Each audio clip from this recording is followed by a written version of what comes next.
Federal and state agencies continue to adopt zero trust security practices that strengthen their organization's risk posture. However, as cyber attacks grow more sophisticated, agencies must also adapt their security strategies.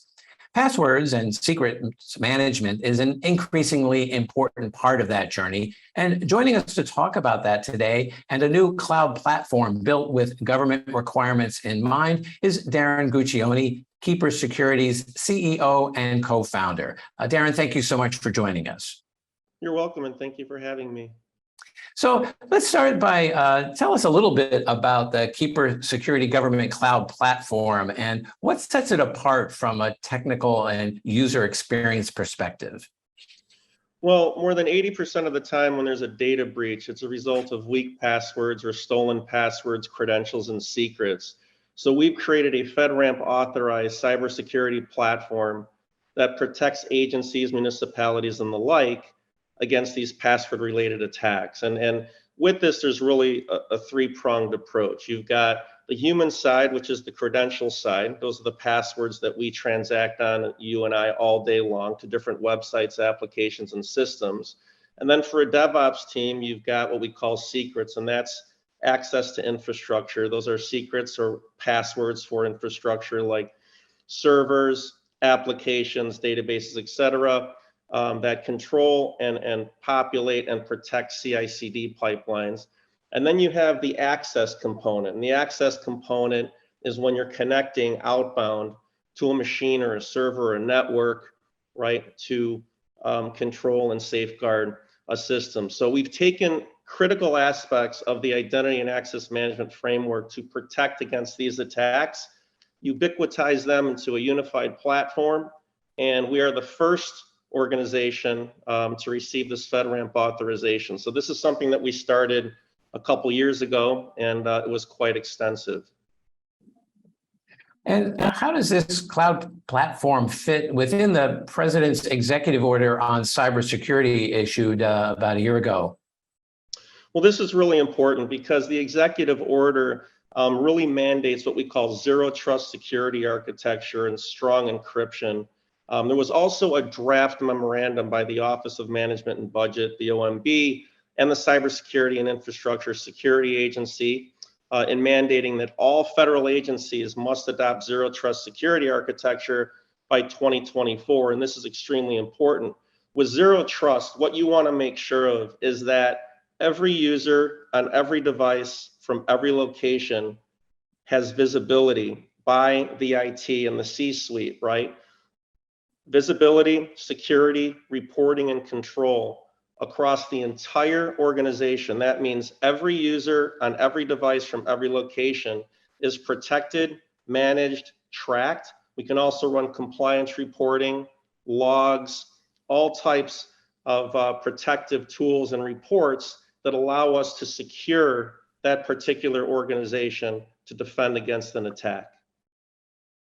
And speaking of your recent FedRAMP ATO that you received, which I understand is at a moderate impact level, talk to us a little about, or give us an overview of the process and what this designation really means for federal agencies.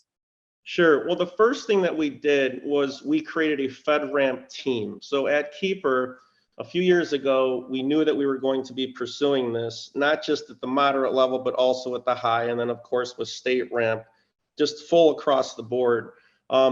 Bolstered our FedRAMP team, SecOps, DevOps, bolstered those organizations, really strong documentation, really strong controls. And with FedRAMP authorization, what's important is that you must implement controls from 17 different control families. And these originate from NIST, which is the National Institute of Standards for Technology. There's a special publication which is called 800-53. It's a little technical, but typically the process, if you do this the right way, averages around 2 years or plus.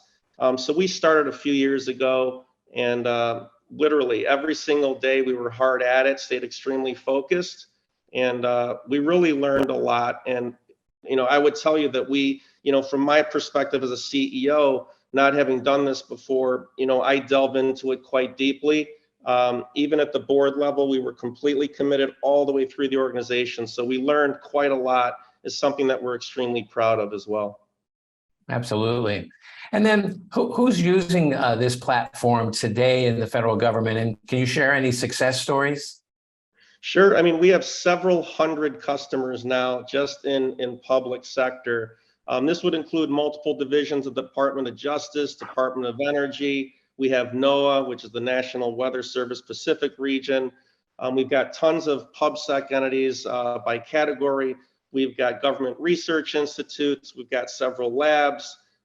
We have cities and townships, municipalities, state offices from the Attorney General's office. We've got state bureaus of investigation, departments of treasury, general accounting offices, as well as procurement offices, and of course, government contractors. So we can cover basically anyone across the Fed and SLED landscape. So federal, this would include Department of Defense, as well as DoD civilian, and then we have state, local, and higher education.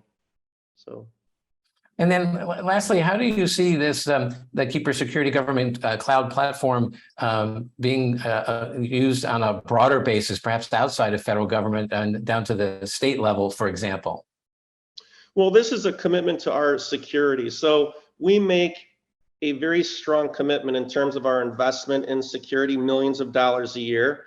And with this, FedRAMP was really the beginning. We were the first in the industry to be SOC. We were the first to be ISO. We're now the first to be FedRAMP. We're now pursuing StateRAMP, which will likely issue this quarter.